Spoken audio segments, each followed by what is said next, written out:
Hello welcome to my YouTube channel guys. अगर तुमने उस लाइक वाले बटन को नहीं तोड़ा ना, आ रहा हो तुम्हारे घर पे लाठी लेके। तो वेलकम गेमर्स, आज के इस वीडियो में हम लोग बात करेंगे हिप फायर के बारे में। तो आप अपना हिप फायर कैसे सही कर सकते हो, तो इस वीडियो में मैंने डिटेल में एक्सप्लेन किया है।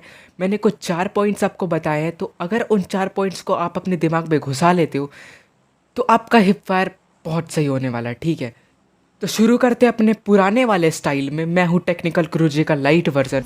चलिए शुरू करते हैं।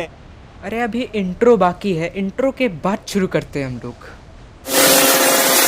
I got broads in Atlanta, just to throw me in the family. Credit cards and the scammers, hitting the. तो पहले हम बात करते हैं ये हिप फायर किस चिड़िया का नाम है, मतलब हिप फायर क्या है। ठीक है, तो देखो, जब आप क्लोज रेंज में होते हो तो आप अपना स्कोप खोले बिना एनिमी को मारते हो, है ना। तो यही होता है हिप फायर। ठीक है, तो आपको उस टाइम क्या करना होता है, अपना क्रॉसयर को जो वो सेट करना होता है एनिमी पे। ठीक है, और उसके बाद आपको मारना होता है विदाउट स्कोप खोले, क्योंकि आपको पता है क्लोज रेंज में स्कोप खोलने का कोई मतलब नहीं बनता।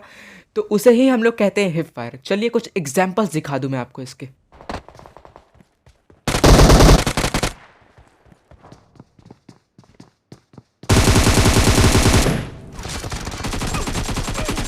No mercy! तो इसको बोलते हैं हम लोग हिप फायर। ठीक है ना।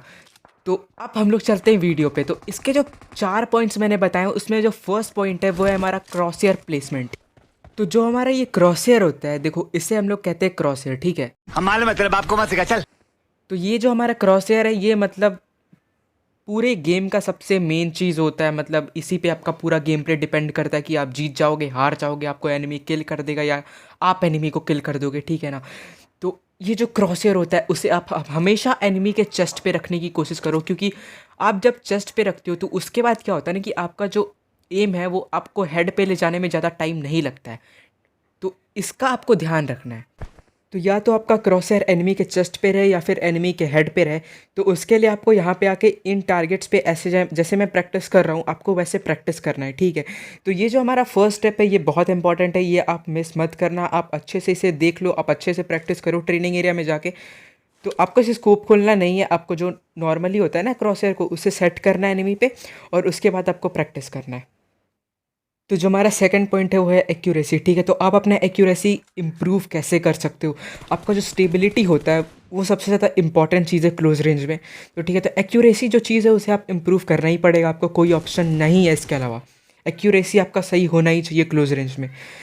तो देखो, अगर आपने हेड पे मतलब एम किया, मान लो आपने हेड पे एम किया और आपने एक बुलेट्स मान लो, 2 बुलेट्स पे तो बंदा ही ख़त्म है। एक बुलेट आपने चला दिया और आपके सारे गोलियां जो है उसके बाद जो मतलब हेड पे एक गोली लगा और उसके बाद सारा गोली आपका मिस हो गया। तो यहाँ पे आपको डिसएडवांटेज मिलता है। ठीक है, तो यही जो चीज़ है इसको आपको सही रखना है। आपको एक गोली अगर हेड पे लगा या फिर सारी गोलियां हेड पे लगा तो बहुत सही है, लेकिन अगर आपका एक गोली हेड पे लगा और उसके बाद सारा गोली मिस हो गया तो कोई मतलब ही नहीं बनता है भाई हिप फायर का। ठीक है, तो हिप फायर को इम्प्रूव करने के लिए आपका जो ये एक्यूरेसी है उसको आपको सही करना ही पड़ेगा। तो यहाँ पे आ जाओ और इन टारगेट्स पे प्रैक्टिस करो जैसे मैं कर रहा हूँ।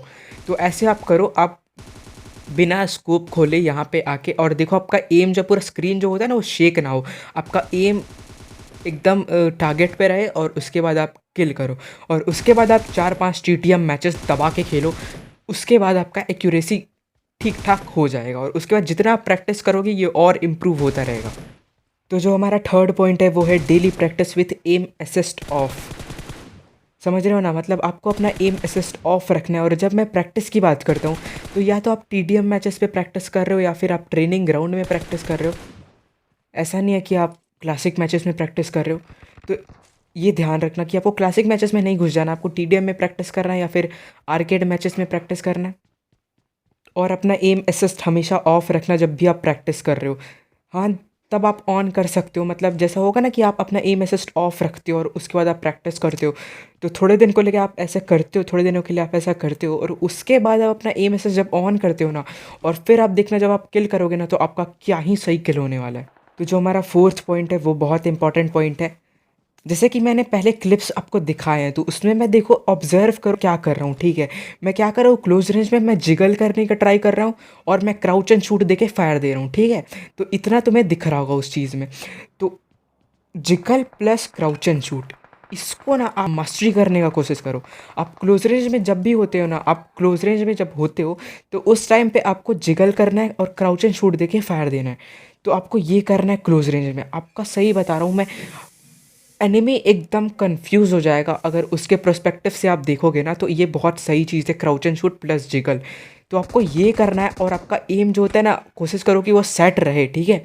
मतलब देखो, जब भी आप जिगल और क्राउच एंड शूट करते हो तो आपका एम आता है कि इधर उधर जाने वाला है, तो उसको ना एकदम सेट रहने दो, ठीक है। और इसके लिए आपको यहाँ पे ट्रेनिंग एरिया में या फिर टीडीएम मैचेस में आप जितना प्रैक्टिस करना चाहिए कर सकते हो।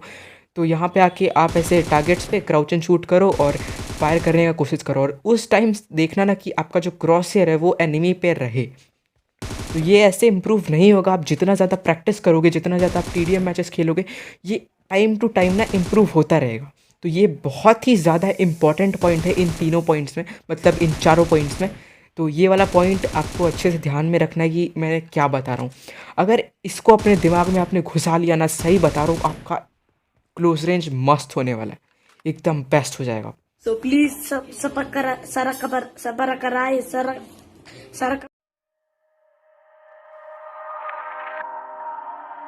Daylight is laid to rest beneath all the rubble, and all that runs through my flesh is a spirit of trouble.